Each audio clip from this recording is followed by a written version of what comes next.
বাজেটের ইতিবাচক এবং নেতিবাচক দিক উভয়ই রয়েছে। আমরা উভয়টাই পর্যালোচনা করছি, বিশ্লেষণ করছি এবং অর্থমন্ত্রী পুরো বক্তব্য আপনারা শুনেছেন। তিনি পুরো বাজেট এবং তার এই সরকারের আর্থিক যে পরিকল্পনা সেটা উপস্থাপন করেছে। আমরা যদি একটু ভালো কথা দিয়ে শুরু করি তাহলে আমাদের একটু স্বস্তির জায়গা হচ্ছে যে শিক্ষা খাতে, স্বাস্থ্য খাতে বাজেটের বরাদ্দ বেড়েছে। সামাজিক নিরাপত্তা খাতে, যেহেতু এই সরকার প্রথম থেকেই নির্বাচনের আগে থেকেই কার্ডের রাজনীতি করে যাচ্ছে, স্বাভাবিকভাবে সামাজিক নিরাপত্তা খাতে বাজেট বরাদ্দ বৃদ্ধি পেয়েছে, যেটা মানুষ কিছুটা উপকার পাবে বলে আমরা মনে করছি। আর নিত্য প্রয়োজনীয় বেশ কয়েকটি দ্রব্য কর কমানো হয়েছে।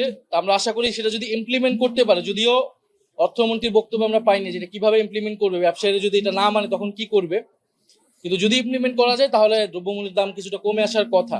আমাদেরকে এখন দেখতে হবে সামনে। আমাদের বড় সমালোচনার জায়গাটা হচ্ছে এই বাজেটের, যে এই বাজেটটাকে আমাদের মনে হয়েছে উচ্চাভিলাষী এবং বাস্তবতা বিবর্জিত।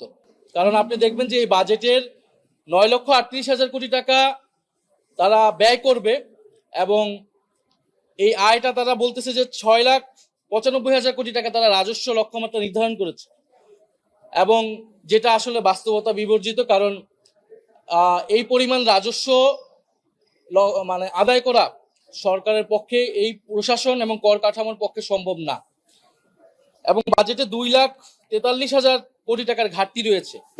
ফলে যদি 6,95,000 কোটি টাকার যেই রাজস্ব সেটা যদি আদায় করতে না পারে, এবং স্বাভাবিকভাবে এটা সরকার পারবে না, তাহলে এই ঘাটতি কিন্তু অনেক বাড়বে এবং সরকারকে তখন কি করতে হবে, অভ্যন্তরীণভাবে ব্যাংকগুলো থেকে এবং বিদেশ থেকে আসলে ঋণ নিতে হবে। এই লক্ষ্যমাত্রা, এই রাজস্ব লক্ষ্যমাত্রা আয় অর্জন করতে হলে রাজস্ব প্রবৃদ্ধির হার অন্তত 42% হতে হবে। এই লক্ষ্যমাত্রা অবাস্তব। দেশের ইতিহাসে সর্বোচ্চ বার্ষিক রাজস্ব প্রবৃদ্ধি হয়েছিল 27.3%। যদি আগামী অর্থ বছরে সেই সর্বোচ্চ রেকর্ড করা সম্ভব হয়, তাও লক্ষ্যমাত্রার তুলনায় 70,000 কোটি টাকার ঘাটতি থাকবে। ফলে এই ঘাটতি সরকার কিভাবে মিটাবে? অর্থাৎ সরকার খুব সুন্দর সুন্দর কথা বলছে, বাজেট ইতিহাসে সবচেয়ে বড় বাজেট দেখাচ্ছে, একইভাবে কিন্তু এটা ইতিহাসে সবচেয়ে বড় ঘাটতি বাজেটও হবে, ঋণগ্রস্ত বাজেট বলা যেতে পারে এটাকে। ফলে সরকার যখন ব্যাংক থেকে আরো ঋণ বাড়াবে, আপনারা জানেন যে ঋণের পরিমাণ 8,12,000 কোটি টাকা পৌঁছেছে, এটা বৈদেশিক ঋণ। আর হচ্ছে অভ্যন্তরীণ ঋণ প্রায় 16 গুণ বেড়েছে। তাহলে আরো যদি ঋণ নেয় ব্যাংক, এই যে দুর্বল ব্যাংকিং খাত, তাহলে আপনার বেসরকারি খাতে যে চাপটা পড়বে, বেসরকারি খাতের থেকে তারা বিনিয়োগ পাবে না, তারা লোন পাবে না এবং কর্মসংস্থান সংকুচিত হবে। আরেকটা যেটা আমরা খুবই অবাক হয়েছি, যে পুরো অর্থমন্ত্রীর পুরো বক্তব্য যদি আপনি অ্যানালাইসিস করেন, অর্থনৈতিক গণতন্ত্রের কথা বলতেছেন, অর্থনৈতিক অনেক শুনলে মনে হবে অনেক বিপ্লব ঘটে যাচ্ছে, কিন্তু ব্যাংকিং খাত এবং অর্থনৈতিক খাতের সংস্কার নিয়ে কোনো ধরনের আলাপ নেই। ঋণ খেলাপিদের বিরুদ্ধে কি ব্যবস্থা নিবে, লুটেরা গোষ্ঠীদের বিরুদ্ধে সরকার কি ব্যবস্থা নিবে, পাচারকৃত অর্থ সরকার কোন প্রক্রিয়ায় ফেরত আনবে, এইটা ছিল সরকার কিভাবে আয় বৃদ্ধি করতে পারে বা দেশের অর্থ কিভাবে বাড়ানো যেতে পারে, সেটা নিয়ে কিন্তু অর্থমন্ত্রীর পুরো বক্তব্যে আমরা কিছু পাইনি। ব্যাংকিং খাত কিভাবে তারা সংস্কার করবে, ইসলামী ব্যাংক এটা আমাদের সামনে একটা বড় উদাহরণ, যেটা নিয়ে সংসদে অলরেডি বিতর্ক হয়েছে, আপনারা সবই শুনেছেন। এবং অর্থমন্ত্রী কিন্তু, মাননীয় অর্থমন্ত্রী নির্বাচনী ইস্তিহারে তাদের ছিল, বিএনপি নির্বাচনী ইস্তিহারে, যে তারা আর্থিক খাতে কোনো রাজনৈতিক নিয়োগ দিবে না, রাজনৈতিক বিবেচনা করবে না। বাংলাদেশ ব্যাংকেই আমরা সর্বপ্রথম বিতর্কিত সমালোচিত নিয়োগ দেখেছি, দলীয় নিয়োগ দিয়ে দেখেছি। ইসলামী ব্যাংকে এখন আবারও এস আলমের হাতে তুলে দেওয়ার একটা প্রক্রিয়া চলমান রয়েছে। তার মানে ব্যাংকিং খাতের যেই নৈরাজ্যটা ছিল এবং আমানতকারীদের, গ্রাহকদের যে অনাস্থা, সে অনাস্থা কিন্তু নতুন করে আবার শুরু হয়েছে। সবাই তাকিয়েছিল সরকারের দিকে যে একটা আস্থার জায়গা তৈরি হবে, কিন্তু সেটা কিন্তু হয়নি। ইসলামী ব্যাংকের উপর যে অনাস্থা, আমানতকারীদের যদি অনাস্থা তৈরি হয়, এটা কিন্তু পুরো ব্যাংকিং খাতে নৈরাজ্যতা তৈরি হবে এবং এটা হচ্ছে। এবং খেলাপি ঋণদের বিরুদ্ধেও এই সরকার কি ব্যবস্থা নেবে, এটা আমরা প্রথম অধিবেশনে এই প্রশ্নগুলো, এই পয়েন্টগুলো তুলেছিলাম, সেগুলাও অর্থমন্ত্রীর পুরো বক্তব্য আসলে আমরা পাইনি। তো সামগ্রিকভাবে এই বাজেট নিয়ে আমরা খুব বেশি আশাবাদী হতে পারছি না। এই বাজেট বক্তব্য আপনার শুনলে অনেক সুন্দর মনে হবে, কিন্তু এটা আসলে দেশের অর্থনীতির কোনো মৌল পরিবর্তন করতে পারবে না। এবং অর্থনৈতিক সংস্কার রাজনৈতিক সংস্কার থেকে বিচ্ছিন্ন না। আমরা দেখেছি এই সরকারের রাজনৈতিক সংস্কারের ক্ষেত্রে তার কমিটমেন্ট, তার অর্জন হচ্ছে শূন্য। তার মানে আপনি যদি দুদক সংস্কার না করেন, আপনি বিচার বিভাগ সংস্কার করতেছেন না, ফলে এই বড় বাজেটের মধ্যে বড় দুর্নীতির যে সুযোগ তৈরি করা হবে, সেটাকে আপনি কিভাবে জবাবদিহিতার আওতায় আনবেন? স্বচ্ছতা সুশাসন কিভাবে নিশ্চিত করবেন রাজনৈতিক সংস্কার ছাড়া? ফলে এই রাজনৈতিক সংস্কার কিন্তু, অর্থাৎ জুলাই সনদ যখন বাস্তবায়ন করেনি সরকার এখন পর্যন্ত, ফলে এই বাজেটের ভিতর দিয়ে যে দুর্নীতি করার অবাধ পথ তৈরি হবে, সেটাকে কিভাবে সরকার জবাবদিহিতার মধ্যে আনবে, এটাও আমাদের কাছে নিশ্চিত না আমরা। ফলে এটা অনেকটা চানাচুরের মতো, খেতে ভালো লাগবে, দেখতে সুন্দর, কিন্তু এটার কোনো পুষ্টিগুণ নাই। তো এই বাজেটটাকে আমাদের কাছে সেরকমই মনে হয়েছে, উচ্চবিলাসী, বাস্তবতা বিবর্জিত, এবং এটা একটা ঋণগ্রস্ত দেশের মানুষের উপর আরো ঋণের চাপটা আরো বাড়াবে। বিএনপি নির্বাচিত হওয়ার আগে তারা বলেছিল তারা সংস্কার করবে, তারা জুলাই সনদ বাস্তবায়ন করবে। বিএনপি সরকারের স্বরাষ্ট্রমন্ত্রী প্রথম অধিবেশনে কিন্তু পরিষ্কার করেছে তারা নির্বাচনে যাওয়ার জন্য অনেকগুলো মিথ্যা প্রতিশ্রুতি দিয়েছিল, তার মধ্যে সংস্কার একটি। ফলে সরকার মুখে অনেক কিছুই বলতেছে, আপনি তার বাস্তবতা দেখে আসলে আমাদেরকে সিদ্ধান্ত নিতে হবে বা কমেন্ট করতে হবে। আপনার ইসলামী ব্যাংক নিয়ে যে সরকার যেই অবস্থানটা নিচ্ছে, যে তাদের যেই শেয়ার আগে যাদের ছিল, অর্থাৎ এসালমের যেই ক্রয়কৃত শেয়ার যদি শেয়ার হোল্ডারদের কাছে আবার ফিরিয়ে দেওয়ার কথা বলে, তার মানে আসলে এটা পরোক্ষভাবে এসালমকে ফিরিয়ে দেওয়ার কথা বলতেছি। এবং যেখানে চেয়ারম্যান দেওয়া হলো, যে এসালমের সাথে জড়িত থাকার কারণে বাংলাদেশ ব্যাংক থেকে যার বিরুদ্ধে শাস্তিমূলক ব্যবস্থা নেওয়া হয়েছিল, তাকে আপনি আবার চেয়ারম্যান করতেছেন। এইটা দিয়ে আপনি কি বোঝাতে চাচ্ছেন? ফলে ইসলামী ব্যাংকে শুধু তো একটা দলীয়করণ বা একটা দলের জায়গা থেকে বা একটা রাজনীতির জায়গা থেকে বিবেচনা করার সুযোগ নেই। এটা তো গ্রাহক রয়েছে, 3 কোটি গ্রাহক রয়েছে, এটা আমানতকারী রয়েছে। ফলে সরকার এই যে অ্যাক্টগুলো করতেছে, এবং বাংলাদেশ ব্যাংকের গভর্নর নিয়োগ, সেটা কি সুরাহা হয়েছে? বিএনপি সরকার তো সেটার কোনো সুস্পষ্ট জবাব দিতে পারে নাই, যে বলছে তারা দলীয় লোক না। আবার যখন আমরা বলেছি যে তার নির্বাচনী কমিটিতে আছে, তো বলতেছে নির্বাচনী কমিটিতে থাকে তো দলীয় লোক না। এগুলো হচ্ছে একটা আই ওয়াশিং, মানুষের সামনে কথা বলতেছে। ফলে এই বাজেটের যে একদম সম্পূর্ণভাবে নেতিবাচক, এটা কিন্তু আমরা বলছি না। আমরা বলতেছি শিক্ষা খাতে বৃদ্ধি পেয়েছে, স্বাস্থ্য খাতে বৃদ্ধি পেয়েছে, সামাজিক নিরাপত্তা বৃদ্ধি পেয়েছে, কর অনেকগুলো জায়গায় কমানো হয়েছে, এগুলো আমাদের জন্য ইতিবাচক। কিন্তু মৌলিক পরিবর্তন, আমরা তো গণ অভ্যুত্থানের পরে যেটা বৈষম্য কমিয়ে আনার জন্য যে অর্থনৈতিক ব্যবস্থা প্রয়োজন ছিল, সম্পদ যেখানে গুটি কয়েক মানুষের কাছে সীমাবদ্ধ হয়ে গিয়েছিল, বৈষম্য সমাজে বেড়েছে এবং প্রচুর টাকা লোটপাট হয়েছে, পাচার হয়েছে, যেই প্রক্রিয়ায়, এই প্রক্রিয়াগুলো কি এই সরকারের সময় স্টপ হবে কিনা, সেটাই তো অর্থনৈতিক সংস্কার এবং রাজনৈতিক সংস্কার। সেরকম কিছু আমরা এই সরকার থেকে দেখিনি।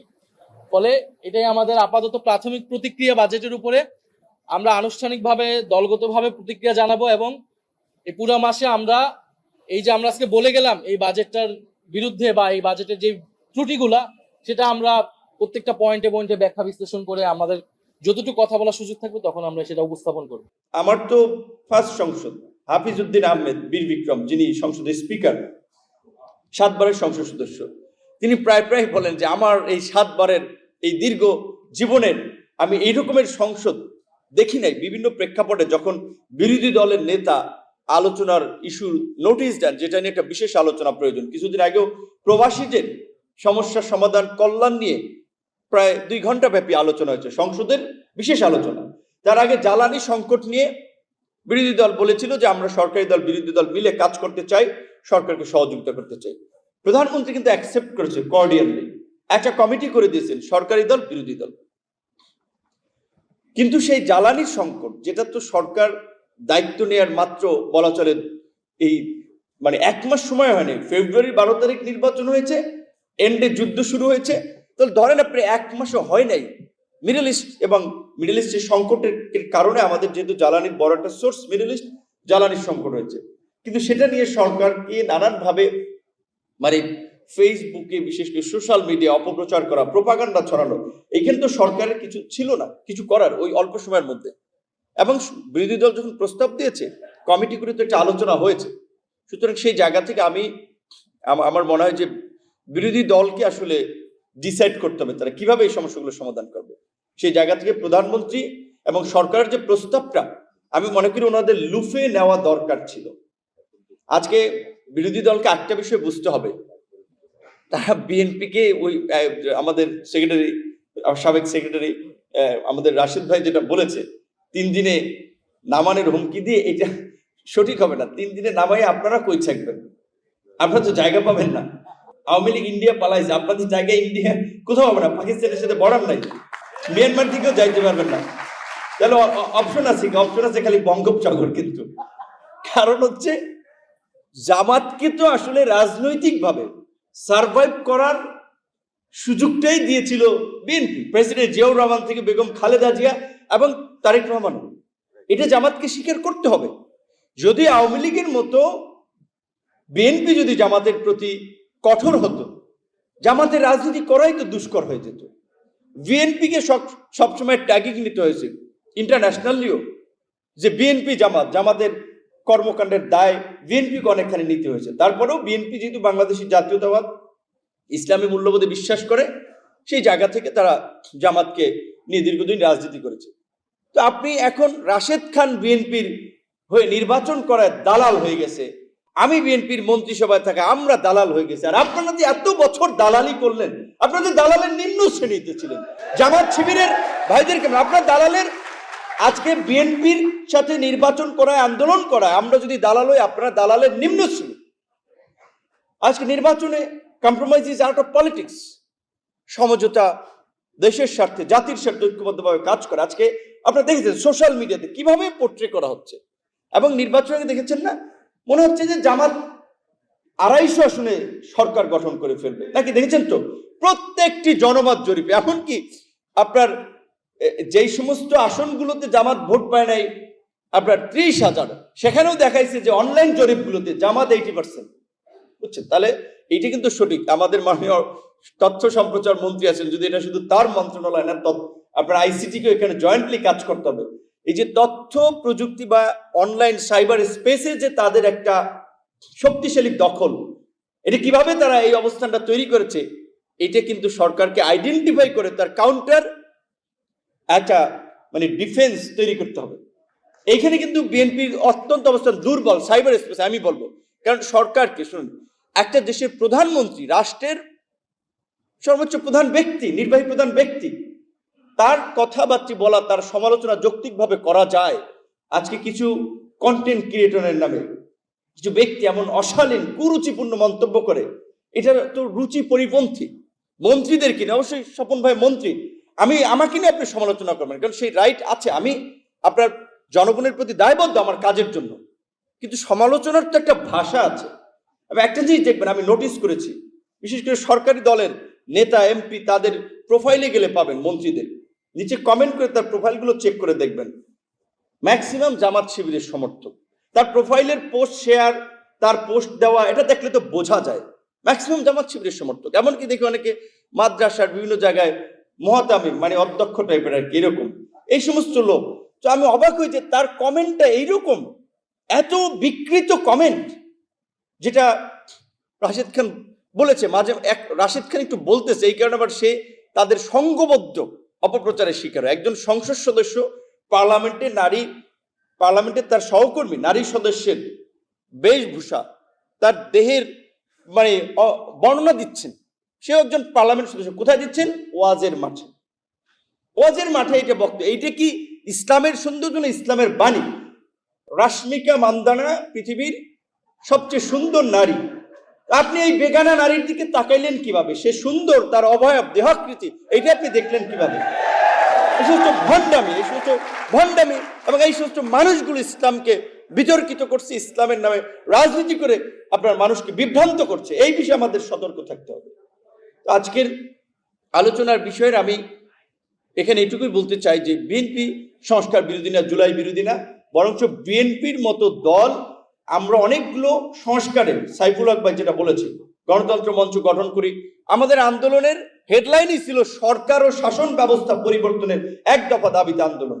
আজকে আমার এইখানে এসে আসলে খারাপ লাগছে, একটু মনে পড়ে, আসতেছিলাম ফুরফুরে মেজাজে, যে খারাপ লাগছে হুদা ভাইয়ের দিকে আমার তাকালে, কিংবা রাশেদ ভাইয়ের দিকে। তার মতো লোক পার্লামেন্টে দরকার ছিল, মানে এইখানে আসার পরে একটু খুবই খারাপ লাগছে যে সাইফুল হক ভাই একসাথে আন্দোলন সংগ্রাম করলাম, এবং এই মানুষগুলোর কন্ট্রিবিউশন, আজকে ধরেন যদি জামাত শিবিরের ছেলেকে হুদাবাদ সমালোচনা সাইফুল হক বা রাশেদ ভাই, তাদের কন্ট্রিবিউশন কতটুকু চিন্তা করুন। গত এই 17 বছরে আমার রাজনৈতিক উত্থান 18 পরে হয়েছে, আমরা তখন থেকে কন্টিনিউ করেছি। ওনারা 20 দল 18 দল থেকে আপনার লড়াই সংগ্রাম সবকিছু করেছে। আজকে এই জুলাই গণ অভ্যুত্থান ছাত্র আন্দোলনের মাধ্যমে যে ছাত্রদের মাধ্যমে তৈরি করেছে, তাদেরকে তো আমরা রাশেদ খানরা আমরা তৈরি করেছি, তাদেরকে এই পর্যন্ত টেনে নিয়ে এসেছে এই ছাত্রদের আন্দোলন সংগ্রামকে।